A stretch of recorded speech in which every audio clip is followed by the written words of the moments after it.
B और F, ये सारे के सारे नोड हैं वो इस मेन चैनल से जुड़े हुए हैं।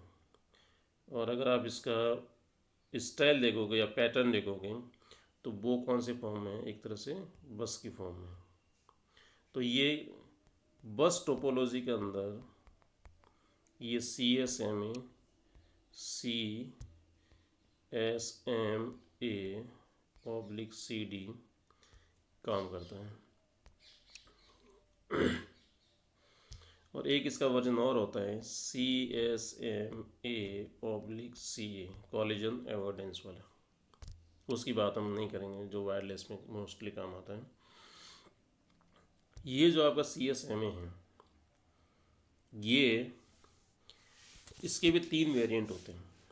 CSMA इसके भी 3 वेरिएंट होते हैं। एक वेरिएंट आपका ये है एक वेरिएंट है आपका एक वेरिएंट है आपका 1 परसिस्टेंट,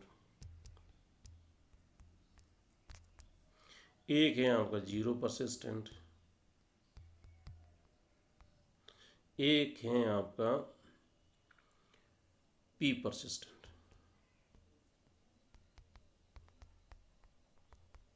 ये 3 वेरिएंट होते हैं। इन तीनों में क्या क्या फ़र्क है वो हम देखते हैं। 1 परसिस्टेंट का मतलब ये होगा, 1 परसिस्टेंट का मतलब ये होगा कि ये जो सारे जो स्टेशंस हैं, ये जो सारे स्टेशंस हैं जो मेन चैनल से जुड़े हुए हैं, मेन मीडियम से जुड़े हुए हैं, ये लास्ट में इनके टर्मिनेटर्स हैं, ये सारे के सारे जुड़े हुए हैं इस मेन चैनल से। तो ये 1 परसिस्टेंट के अंदर ये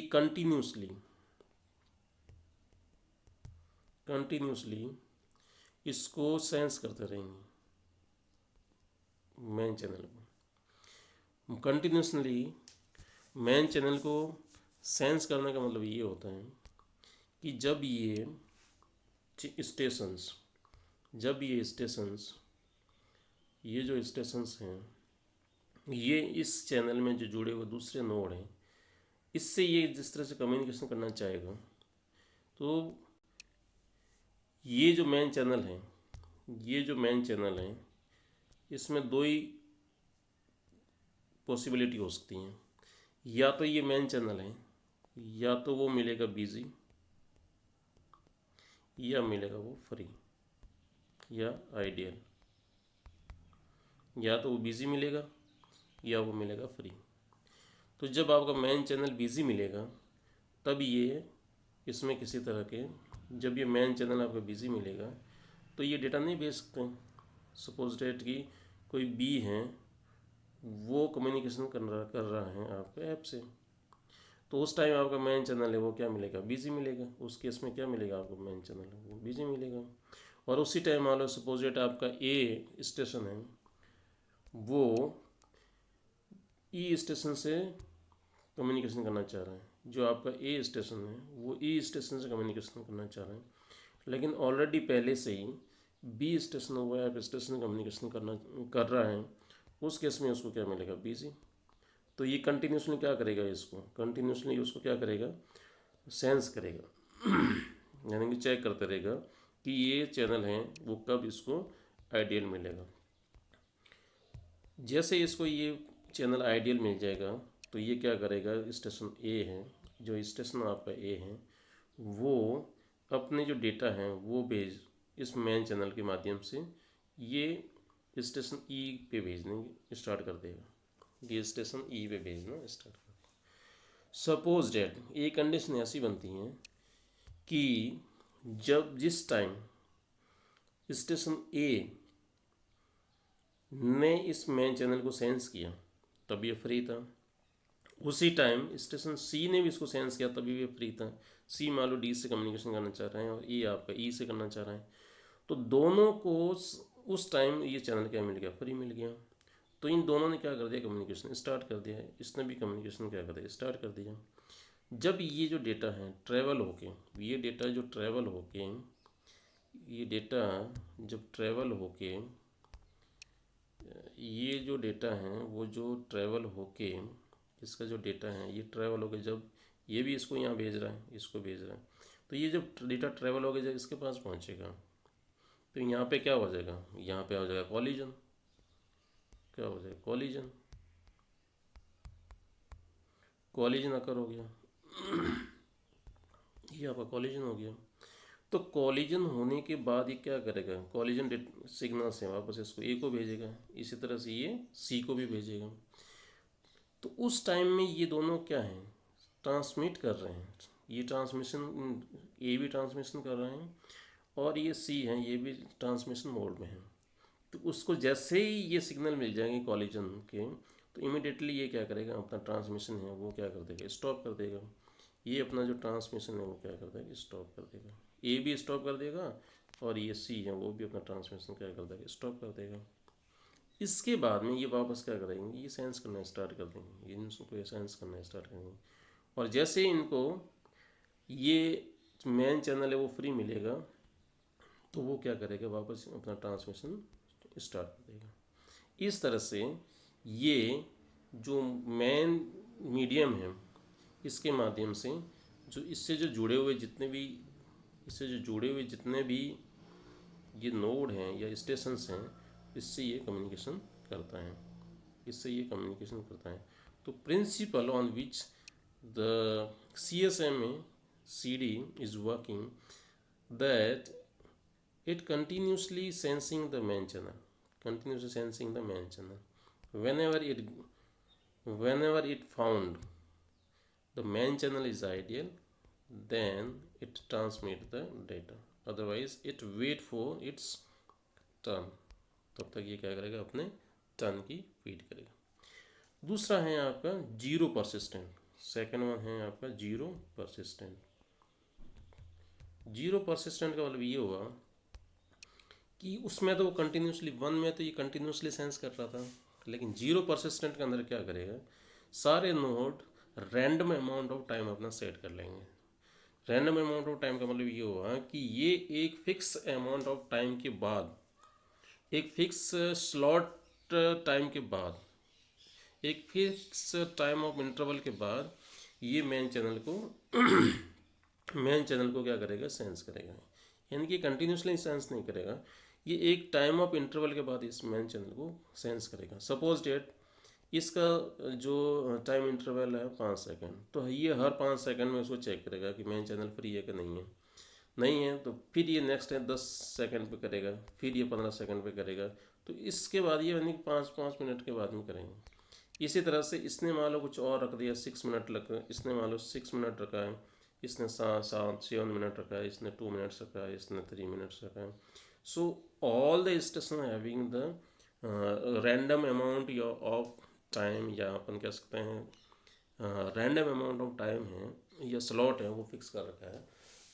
तो उस स्लॉट ऑफ, उस टाइम पे ही ये मेन चैनल को क्या करेगा, सेंस करेगा, कंटिन्यूसली ये सेंस नहीं करेगा। तीसरा वाला जो आपका है, जो वेरिएंट है, that is your P persistent. P का मतलब है प्रोबेबिलिटी। ये क्या करेगा, ये इट इज़ हाइब्रिड है। ये हाइब्रिड किसका है, 1 और 0 का हाइब्रिड है, यानी कि 1 परसिस्टेंट और 0 परसिस्टेंट, इन दोनों का हाइब्रिड है। तो इसकी जो वैल्यू होगी वो क्या होगी, ये 0 और 1 दोनों का, तो ये इसकी वैल्यू होगी 0 और 1 के बीच में जो होगी, और तब जाके ये प्रोबेबिलिटी वैल्यू क्या है, ये मान लो सपोज 0.7 है, तो उस केस के अंदर ये क्या करेगा, उसमें कम्युनिकेशन करना स्टार्ट करेगा। एक और इम्पोर्टेंट चीज़ है कि इसमें जब ये भेजेगा, जब मान लो स्टेशन ए है, ये ई को कोई कम्युनिकेशन करना चाह रहा है या कोई पैकेट भेजना चाह रहा है, तो यहाँ इसमें कोई ऐसे acknowledgement kind of the mechanism नहीं है। ये acknowledgement kind of the mechanism नहीं है। एक चीज़ और है कि there is no acknowledgement kind of the mechanism is existing, and next one is कि ये सारे के सारे जो मोड, ये सारे के सारे जो स्टेशंस हैं, ये जो स्टेशंस हैं, all the stations connected to the main channel are working in the shared mode. कौन से मोड में करेंगे? ये सारे के सारे करेंगे शेयर्ड मोड। तो शेयर्ड क्या है इसमें? Main channel. शेयरिंग जो रिसोर्सेज क्या है वो आपका है मेन चैनल। तो जो ऑल स्टेशन इससे जुड़े हुए हैं वो किसको यूज़ कर रहे हैं? आपके मेन चैनल को यूज़ कर रहे हैं। तो ये क्या करेगा? शेयर्ड मोड में काम करेगा। इसके कुछ फ़ायदे हैं, कुछ नुकसान हैं। फ़ायदा तो इसका ये है कि आपने एक चैनल लिया और उसी से आप एक रिसोर्स हैं और उसी से आपके सारे के सारे जो चैनल्स हैं वो इसको शेयरिंग मोड में उसको यूटिलाइज कराएंगे। यूटिलाइजेशन है यूटिलाइजेशन है वो आपका इसमें बढ़ जाएगा। डिसएडवांटेज इसका ये है कि अगर मान लो सपोज डेट कि आपका ये मेन चैनल है, ये मान लो फेल हो जाता है, इस पर किसी तरह से फॉल्ट आ जाता है, तब क्या होगा? ये जो कम्युनिकेशन है वो क्या हो जाएगा? आपको हॉल्ट हो जाएगा। उस केस में क्या हो जाएगा? हॉल्ट हो जाएगा, पूरा कम्युनिकेशन फेलियर हो जाएगा, पूरा का पूरा फेलियर। ये इसके डिसएडवांटेजेस हैं। एक और महत्वपूर्ण इम्पोर्टेंट चीज़ ये है कि ये इसका जो ट्रांसमिशन टाइम है, ट्रांसमिशन जो इसका टाइम है, ट्रांसमिशन टाइम है वो मस्ट बी ग्रेटर देन होना चाहिए आपकी प्रोपोगेशन टाइम से। ये एक मल्टीपल चॉइस में आ सकता है कि transmission time must be greater then the propagation. Transmission time का मतलब, प्रोपोगेशन टाइम का मतलब है कि इसको यहाँ से यहाँ तक भेजने में जो टाइम लगता है उसको हम कहते हैं प्रोपोगेशन टाइम। और प्रोपोगेशन जो टाइम है वो हम कैलकुलेट करते हैं डिस्टेंस डिवाइड बाय द उसकी जो स्पीड है उससे हम उसको कैलकुलेट करते हैं, उससे हम निकालते हैं प्रोपोगेशन टाइम। एक और जो पॉइंट है that is important and which is कि इसकी जो ट्रांसमिशन टाइम है उसको हम दूसरे फॉर्म में भी कह सकते हैं कि जो लेंथ ऑफ मैसेज हैं और जो चैनल की बैंडविड्थ है ये हम इससे हम कैलकुलेट करेंगे ट्रांसमिशन टाइम। इससे हम क्या करेंगे? Transmission time. तो इससे हमारे पास एक और फॉर्मूला मिलता है कि जो लेंथ ऑफ मैसेज है, length of message must be greater than equals to 2 into propagation time into bandwidth. Because एक और इसका फॉर्मूला है कि ट्रांसमिशन टाइम है वो ग्रेटर देन इक्वल्स टू होना चाहिए 2 into propagation time delay, propagation delay होना चाहिए। तो ये इस तरह से काम करता है। और इसकी अगर एफिशिएंसी निकालेंगे, एफिशिएंसी, तो एफिशिएंसी आपकी इस तरह से आ जाएगी। इसकी जो एफिशिएंसी है, एफिशिएंसी है, इसकी जो एफिशिएंसी है, एफिशिएंसी वो हम निकालेंगे 1/1 plus 6.4 a, and here is a is equals to propagation delay over transmission time।